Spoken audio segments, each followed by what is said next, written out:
இஸ்லாமிய வானொலி நாடகம் ஒரு சொல். எழுத்து A.W. மன்சூர். ஒரு சொல் இஸ்லாமிய வானொலி நாடகம்.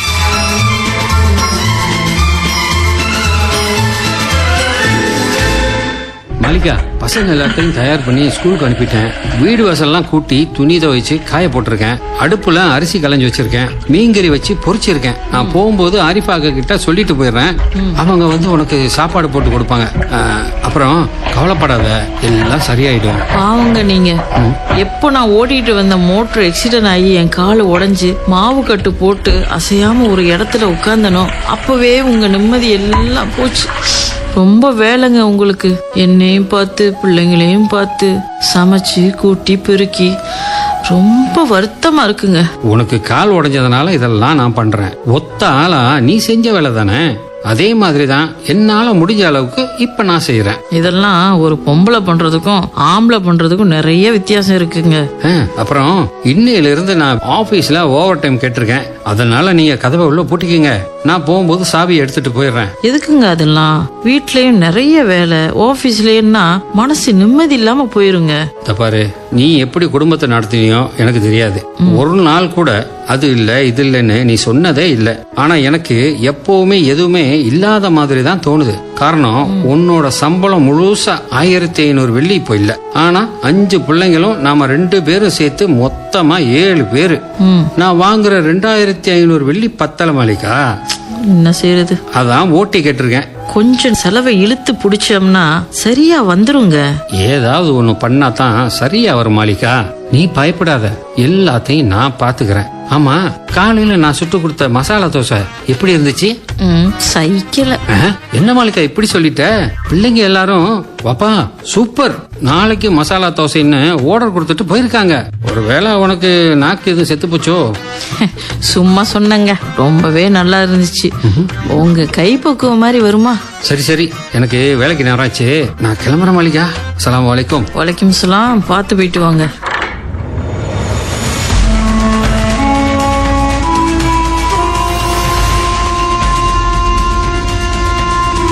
வந்துட்டியா ஜலீல்? நான் ரொம்ப பயந்து போயிருந்தேன், வருவியோ மாட்டியோன்னு. நான் தான் சரியா 5:15 வந்துருவேன்னு சொன்னேன்ல, அப்புறம் ஏன் பயப்படுற? இல்ல, ஆபீஸ்ல ஏதாவது முன்ன பின்ன ஆச்சுன்னா பிரச்சனை எனக்கு தானே. உன்னை நம்பித்தான் நான் வேற ஆள் சேர்க்காம இருக்கேன். அதுவும் இல்லாம நீ ஆபீஸ்ல ஏற்கான்ல உட்காந்து வேலை செய்யற. இங்க அப்படியா? எங்கிட்டு திரும்பினாலும் அடுப்பும் நெருப்பும். என்ன சாகிதா என்னோட நிலைமை புரியாம பேசிக்கிட்டு? உன்னெல்லாம் பாக்குற நிலைமையிலயா நான் இருக்கேன்? முதல்ல என் பொண்டாட்டி நல்லபடியா எழுந்திருச்சு வரணும். அது வரை நான் வேற எதுவுமே யோசிக்க முடியாது. அவகிட்ட நான் என்னோட ஆபீஸ்ல தான் ஓட்டின்னு சொல்லி இருக்கிறேன். உன்னோட பழைய ஃப்ரெண்டு, ஸ்கூல்மேட்டு அப்படிலாம் பார்க்காத. நீ சொல்ற வேலைய நான் பண்ணுவேன். சம்பளத்தை மட்டும் கரெக்டா எண்ணி கொடுத்துரு. அதுக்கு என்ன, எல்லாம் பாத்துக்கலாம். ஓகே, நீ ரொட்டி கல்ல பத்த வச்சு கொஞ்சம் ரொட்டி சன்னாய் போட்டு வையே. அப்பப்ப மீஹூன்னு மீ கொய்த்தியா கோரிங்னு கொஞ்சம் பரட்ட வேண்டி இருக்கும். சரி, எல்லாம் நீ தான் பாத்துக்கணும். என்ன, முடியும் தானே? இந்த 6 மணி நேரத்துல நீ என்ன வேலை கொடுத்தாலும் நான் தட்டாம செய்வேன் சாகிதா. ஆமா சாகிதா, ஒரு நல்ல இடமா பார்த்து கடையை வச்சுக்கிட்டு உட்காரலாம்ல. எங்க இருக்கு என்கிட்ட கடை வைக்கிற அளவுக்கு காசு? அல்லாஹ் இப்படி ஒரு தொழிலை தந்ததே பெரிய அருட்கொடை. இப்பதான் குடும்பம் நிம்மதியா போயிட்டு இருக்கு. வீட்லயே எல்லாத்தையும் ரெடி பண்ணி எடுத்துக்கிட்டு வரேன். இந்த ரொட்டி சன்னாய், தோசை, கோரிங் ஐட்டம் மட்டும்தான் இங்க. இன்ஷா அல்லாஹ் பார்க்கலாம். கல்லு சூடாயிருச்சு, ரொட்டி சன்னா போட்டலாமா? சீக்கிரம் போடு, இனி ஆளுங்க கொஞ்சம் கொஞ்சமா வர ஆரம்பிச்சிருவாங்க. அடே தம்பி, பிளேட் எல்லாத்தையும் அழகா எடுத்து அடுக்கி வை. அப்படியே முடிச்சிட்டு அந்த தோசை மாவை கரைச்சி வை. அதெல்லாம் நானே கரைச்சி வச்சுட்டேன். முதல்ல நீ ஓடுற சொல்லு, சும்மா நச்சுன்னு வரும். நம்ம கை பக்குவமே அப்படி. ஓகே ஜலீல்.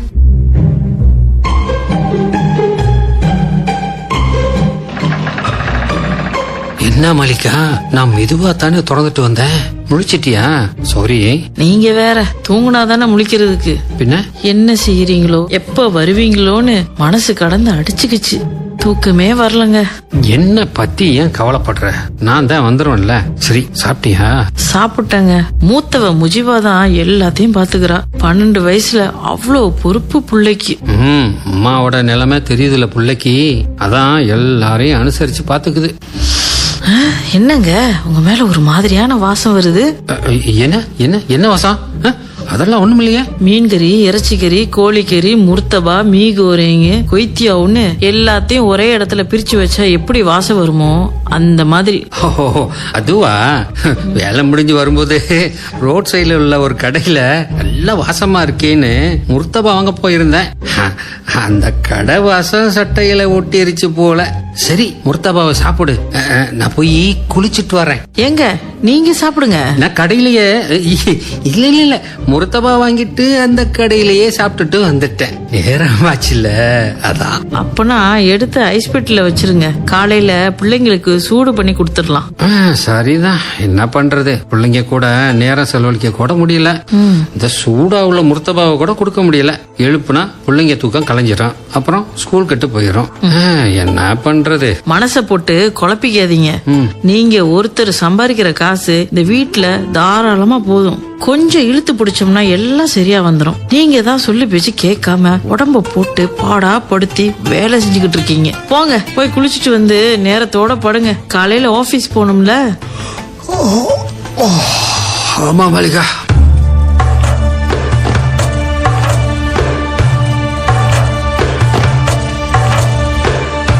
என்னமோ தெரியல ஜலி, நீ கடைக்கு வந்த இந்த ஒரு மாசத்துல வியாபாரம் 10 மடங்கா நடக்குது.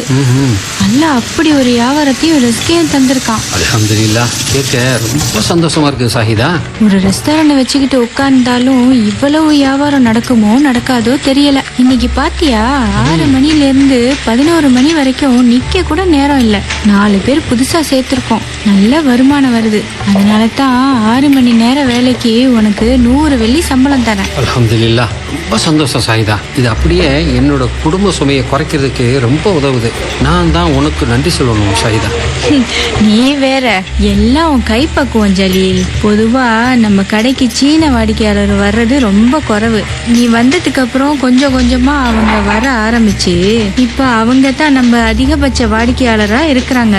என்ன மாயம் பண்றியோ தெரியல. ரொட்டி கல்லு பிஸியா இருந்தா நான் பெரட்டலான்னு போனா கூட வேணாம், அவரை பெரட்ட சொல்லுங்கன்னு சொல்றாங்கன்னா என்ன அர்த்தம்? கைப்பக்குவம் ஜலீல், கைப்பக்குவம். அப்படிலாம் ஒன்றும் இல்லை சாயிதா. என்னோட எண்ணம் எப்பவும் இதுதான். ஒன்று, நாம வேலை செய்கிற கடையில் நல்லா வியாபாரம் நடக்கணும். நாம தயார் பண்ணி கொடுக்குற உணவு வர்ற வாடிக்கையாளர்களுக்கு நல்ல ருசியாக அமையணும். அருள் சைடா ரஹ்மானேன்னு தான் ஆரம்பிப்பேன். அல்லாவும் அப்படியே நாடுறான். அவ்வளவுதான். புகழ் அனைத்தும் அல்லாஹ் ஒருவனுக்கு தான் சாயிதா. சரி ஜலீல், உனக்கு தேவையான இறைச்சி, கோழி, முர்த்தபா, ரொட்டின்னு போட்டுக்க. டைம் ஆச்சுல. நான் நாளைக்கு ஆஃபீஸில் லீவ் போட்டிருக்கேன். மாலிகாவுக்கு கட்டு பிரித்து கட்டணும். அதான் அவசரப்படாமல் இருக்கேன். அப்ப சாயங்காலம் அதெல்லாம் கண்டிப்பா வந்து நிப்பேன்ல. நிறைய உழைக்கிற ஜலீல், கண்டிப்பா நீ நல்லா இருப்ப. அப்புறம் இந்த மாச கணக்கு வழக்கெல்லாம் பார்த்தேன். வியாபாரம் கூடிருச்சு, வருமானம் கூடியிருக்குன்னு சொன்னேன்ல. ஆமா சாயிதா. அதான் அந்த வருமானத்துல இருந்து உனக்கு ஒரு 1500 வெள்ளி தர இருக்கேன். என்ன சந்தோஷம் தானே? அதான் டெய்லி சம்பளம் வாங்குறேனே சாயிதா. அதுவே எனக்கு அதிகமா தர்ற. சாப்பாடு வேற கட்டிட்டு போறேன். இப்போ இது வேறையா? அப்படி இல்ல ஜலீல், 6 வருஷமா கடை வச்சிருக்கேன். இப்படி ஒரு வியாபாரத்தை கடந்த 1 மாசமா தான் நான் பாக்குறேன். இந்த வச்சுக்க ஜலீல், மனசார தர்றது தானே. அல்ஹம்துலில்லாஹ், ரொம்ப நன்றி சாயிதா. நான் இதை மறக்க மாட்டேன். அதுக்கான தகுதி உனக்கு இருக்கிறதுனால தான் அந்த காசு வந்து உன்னை அடையுது. சரி, நீ கிளம்பு, நானும் எடுத்து வச்சுட்டு கிளம்புறேன்.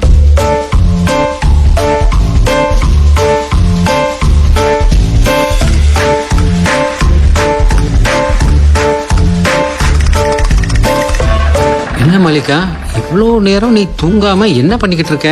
அதுவும் பெட்ரூமை விட்டு வந்து எதுக்கு சக்கரானா காயில உட்காந்து கதவையே பார்த்துக்கிட்டு இருக்க? எல்லாம் உங்களுக்காக தான். என்ன குரல் மிரட்டுற மாதிரி இருக்கு? அப்படி என்ன தப்பு பண்ணிட்டேனா? எத்தனை மணிக்கு ஆபீஸ்ல ஓட்டி முடிஞ்சு? அது 11 மணிக்கு மல்லிகா. ஓட்டி ஆபீஸ்ல தானே? ஆமா, அதுல என்ன சந்தேகம்? வேணும்னா என் கூட வேலை செய்யற ஹசனுக்கு போன் அடிச்சு கேளேன். அடிச்சேன். கரெக்டா சொல்லியிருப்பானே.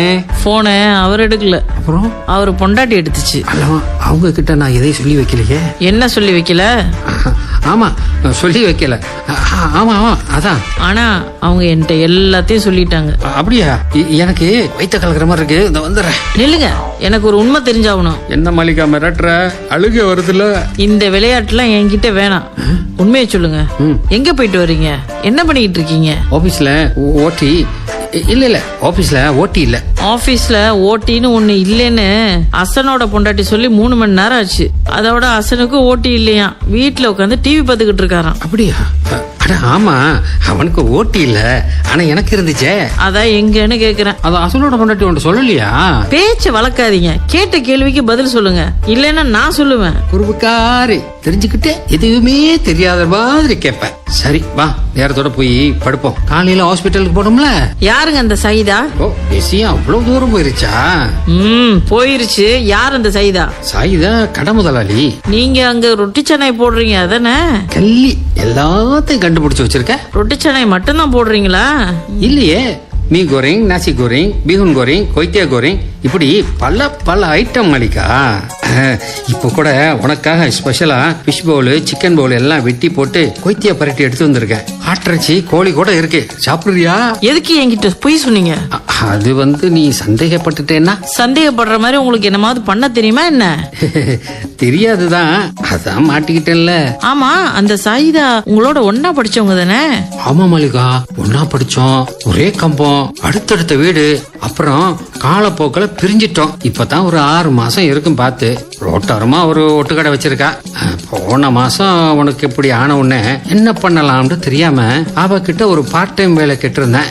அதான் இப்போ போயிட்டு வந்துகிட்டு இருக்கேன். உன்கிட்ட சொன்னா அதெல்லாம் ஒண்ணு வேணாம்ப, அதான் ஆபீஸ்ல ஓட்டின்னு சொல்லிட்டு வேலைக்கு போயிட்டு வந்துகிட்டு இருக்கேன். அது 3வது நாளே நான் கண்டுபிடிச்சிட்டேன். எப்படி மாலிகா? அதான் கையில புங்குசோட வரீங்களே, கண்டுபிடிச்சிட்டா. சாப்பாடு கடையில வேலை பார்த்தாதான், அதுவும் ரொம்ப தெரிஞ்சவங்கிட்ட வேலை பார்த்தாதான் டெய்லி 100 வெள்ளி சம்பளம், 50 வெள்ளிக்கு சாப்பாடும் கட்டிட்டு வர முடியும். அதான் 3வது நாளே தெரிஞ்சு போச்சுல, அப்புறம் ஏன் இவ்வளவு நாள் கழிச்சு கேக்குற? அப்ப சந்தேகப்படுறியா? வாய் முடுங்க. உங்களை போய் சந்தேகப்பட வேணாம். நீங்க என் கூட வாழ்ற இந்த 15 வருஷத்துல உங்களை எனக்கு தெரியாதாங்க. இன்னையோட இதுக்கு ஒரு முடிவு கட்டிட்டு உங்களுக்கு ஒரு ரெஸ்ட் தரணும்னு முடிவு பண்ணிட்டேன். அதான் கேட்டேன். ரெஸ்டா? அதெல்லாம் எனக்கு வேணாம். எனக்கு ஒண்ணு புரியலங்க. என்ன சொல்லு, முடிஞ்சா புரிய வைக்கிறேன். நீங்க இப்படி திடீர்னு 2 வேலை செய்யறது என்னோட கால் உடைஞ்சு வீட்டுல உட்கார்ந்ததுக்கு மட்டும் இல்ல, என்னோட வருமானம் நின்றுச்சுன்னு இல்ல, அதையும் தாண்டி என்னமோ முக்கியமான காரணம் இருக்குன்னு எனக்கு தெரியுது. ஆனா அது என்னன்னு மட்டும்தான் எனக்கு தெரியாது. தயவு செய்து சொல்லிருங்க. நீ சொல்றது உண்மைதான் மாலிகா. நான் 2வது வேலைக்கு போக காரணம் உன்னோட வருமானம் நின்னதுக்கோ நீ காலை உடைச்சுக்கிட்டு வீட்டுல உட்கார்ந்ததுக்கோ இல்ல, அதையும் தாண்டி ஒரு காரணம் இருக்கு. அது ஒரு சொல், ஆழமான சொல், வினை சொல், விவகாரமான சொல். அந்த ஒத்த சொல்லுதான் என்ன இப்படி படாத பாடுபடுத்துது, இப்படி ஆட்டி வைக்குது. என்னங்க அது? உனக்கு ஆக்சிடென்ட் ஆகி கால் உடைஞ்சு ஹாஸ்பிட்டல்ல சேர்த்துட்டு வெளியே வந்து உட்கார்ந்து இருந்தப்போ ஒரு தாய் புலம்பிட்டு இருந்தா, வயிறு எரிஞ்சு சாபம் விடுற மாதிரி. என்னங்க அது? உன்னை கட்டிக்கிட்டு நானும் சுகப்படல, என் பிள்ளைக்கும் புண்ணியம் இல்ல, காலை உடைச்சிட்டு கிடக்குற என் பிள்ளைக்கு ஃபீஸ் கட்ட கூட 10 காசு சம்பாதிக்க வக்கில்லையே, நீ எல்லாம் ஒரு மனுஷனான்னு அந்த அம்மா அவ வீட்டுக்காரரை திட்டிக்கிட்டு இருந்துச்சு. அவரு தலையை குனிஞ்சு அழுதபடியே உட்கார்ந்து இருந்தாரு. ஒரு பிள்ளைய கூட உன்னால பாத்துக்க வக்கில்லையே, உன்னை நம்பி 2-3 பிள்ளைங்களை அதிகமா பெற்றிருந்தா நடுத்தெருவுல தான் நிக்கணும் அப்படின்னு மறுபடியும் திட்ட ஆரம்பிச்சிருச்சு. அது 5 பிள்ளைங்களை பெத்துட்ட என்னோட மனசுல ஆழமா பதிஞ்சிருச்சு. என்னால அந்த ஆளு தலை குனிஞ்சு கையாலாகாத நிலையில கண்ணீர் மல்க நின்னுக்கிட்டு இருந்தத இப்ப வரைக்கும் மறக்க முடியல மாலிகா. நாளைக்கு வளர்ந்து நிக்க போற எம் பிள்ளைங்க என்ன பார்த்து, எங்க அப்பன் எங்களுக்கு ஒன்னத்தையும் சேர்த்து வைக்கல, எங்களை பெத்து வளர்த்தது மட்டும்தான் அவனோட வேலைன்னு சொல்லிட்டா, அதான் இப்படி கிளம்பிட்டேன். முடிஞ்ச வரைக்கும் சம்பாரிச்சு சேர்த்துடணும்னு முடிவு பண்ணிட்டேன் மாலிகா. எல்லாம் சரிதான், நான் உங்களை அப்படிலாம் சபிக்க மாட்டேங்க, என் பிள்ளைகளையும் அப்படி பேசுற அளவுக்கு வளர்க்க மாட்டேங்க. நீங்களும் ஒரு பொறுப்புல தந்தையா கணவனா இல்லைங்க. உணவளிக்க அல்லாஹ் பொறுப்பேற்று கொள்ளாத எந்த உயிரினமும் பூமியில இல்ல. மேலும் அவை வாழ்ற இடத்தையும் மடிந்து அடங்குற இடத்தையும் அல்லாஹ் அறியறான். இதெல்லாம் லவ்ஹுல் மஹ்ஃபூஸ்ன்ற புத்தகத்துல தெளிவா பதிவானது. அப்புறம் ஏன் கவலைப்படணும்? எல்லாத்துக்கும் அல்லாஹ் போதுமானவங்க. நேர்களே, இதுவரை A.W. மன்சூர் எழுதிய ஒரு சொல் இஸ்லாமிய வானொலி நாடகம் கேட்டீர்கள். இந்நாடகத்தில் சைட் நசீர், ரஷீதா பேகம் மற்றும் ஆமினா ஷஃபிகா ஆகியோர்